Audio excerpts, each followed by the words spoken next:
In just under 2 weeks, Icelanders will vote on whether to resume membership negotiations with the European Union.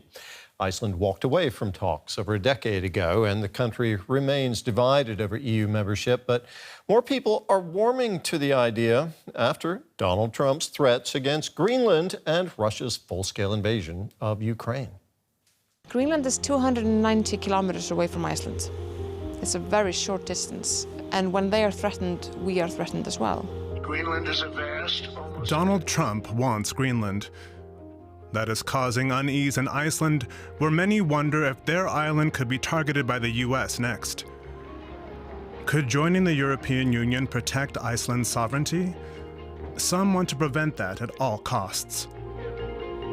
Iceland will have to follow all EU laws, no matter how inconvenient and costly they are. Iceland is holding a referendum to gauge the national mood. In Reykjavik, Icelanders are returning from summer vacation. Now they are plunged into a feverish voting cycle. Sneyrós Sindordóttir runs an art gallery. But now she's organizing the Yes campaign for EU accession negotiations. We just start the engines and next weeks will be crazy, you know. Russia's full-scale invasion of Ukraine has already changed a lot for Icelanders.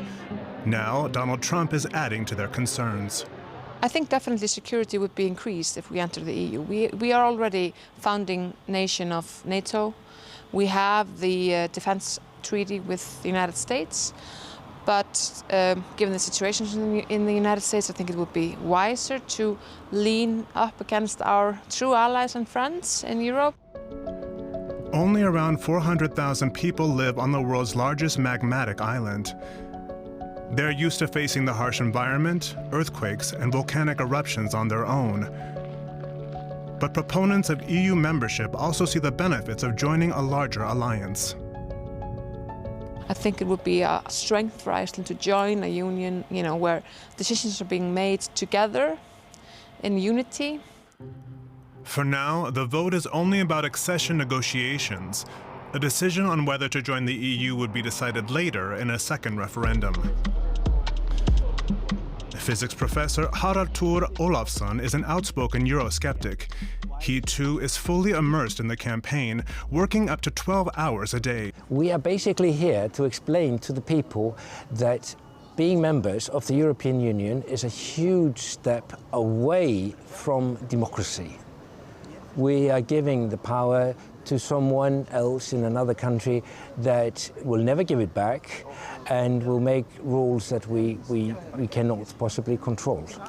It's very, very costly to apply for membership. You need to have hundreds of people working on reading laws and comparing Icelandic laws and European laws, and committees that need to be established in every single field of the society. Just a few meters away sits Iceland's parliament, where the question of accession negotiations is also divisive.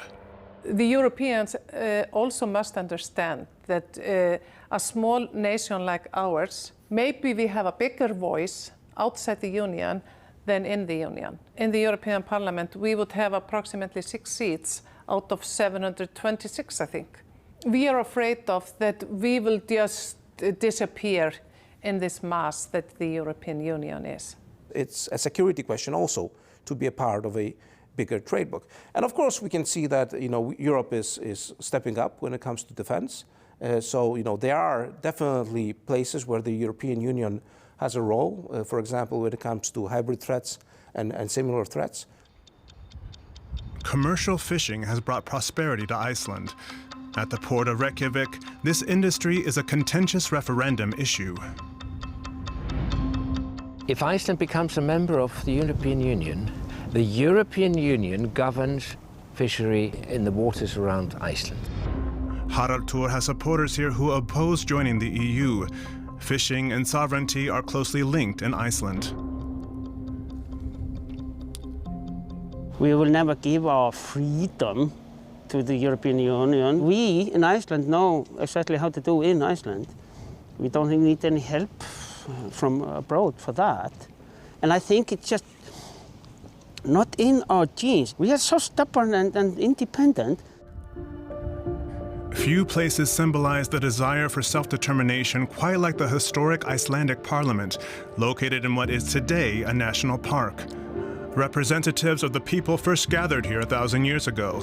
It's the heart of Icelandic democracy, and yet Iceland has only been fully independent since 1944.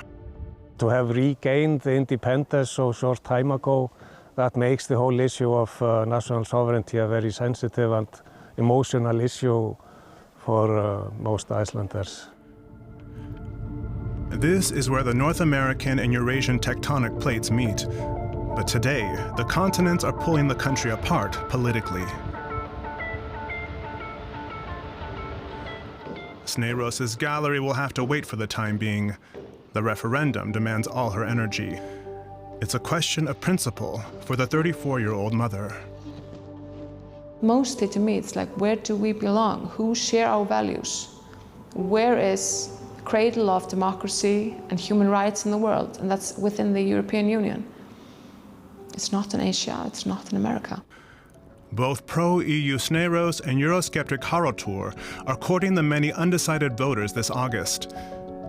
The EU issue has divided Iceland like another fault line, at a time when this island in the middle of the Atlantic needs unity more than ever. Let's get more on this now with Eirikur Bergmann. He's a professor of politics at Bifrost University in Iceland. Eirikur, how important is this referendum for Icelanders? Is restarting accession talks with the EU a topic they feel passionate about? Yes, it's immensely important. It's really been a vigorous debate, and it is really an existential question for Icelanders whether or not to belong to the European Union. So, yes, I would say it's immensely important. To what degree are the policies of the Trump administration shaping the discussion about EU membership in Iceland? Because Donald Trump has made lots of statements that have given people reason to be concerned. Yes, I mean, Donald Trump sort of influences, or the second term of Donald Trump, and the sort of instability in our geopolitical sort of surroundings impacts the debate here. But your viewers should understand that this is much rather, though, a domestic question, and it was the change in governmental coalition prior to the second term of Donald Trump that led to this referendum. So this referendum is not a response to the geopolitical sort of uprooting, but rather that is an issue that is sort of coming into the debate after the referendum had already been decided. But defense and security is a new component in the debate. It's never been part of our EU discussions before. And I wouldn't say that it had completely sort of matured yet, that kind of debate. It's sort of creeping into the debate, but it hasn't really reached any kind of maturity. The understanding of the implications of defense and security around the EU question. It's important to remind our viewers that on the topic of defense and security, that Iceland is an important member of NATO. Iceland is already participating, even though it doesn't have its own army, but where its position makes it strategically extremely important. Now, Iceland is already participating also in the European Economic Area. That's very much part of the European Union. It's part of the Schengen travel zone, which many other European countries are part of. What would Iceland stand to gain then, given that it already has these close ties, by formally joining the EU? Yes, you're absolutely right. Iceland is already a part of the European sort of integration of 3/4 at least. So it's not a question of belonging to the internal market and sort of the European family of states or not. It's just a question of the sort of framework around it. There are only 4 policy issues that remain outside of our agreements that Iceland already has. And those are fisheries, agriculture, which pose a challenge, and then many people see a potential benefit in adopting the euro after an EU membership, mainly to bring down inflation and interest rates that remain stubbornly high in Iceland, and that's kind of the main benefit that many people see.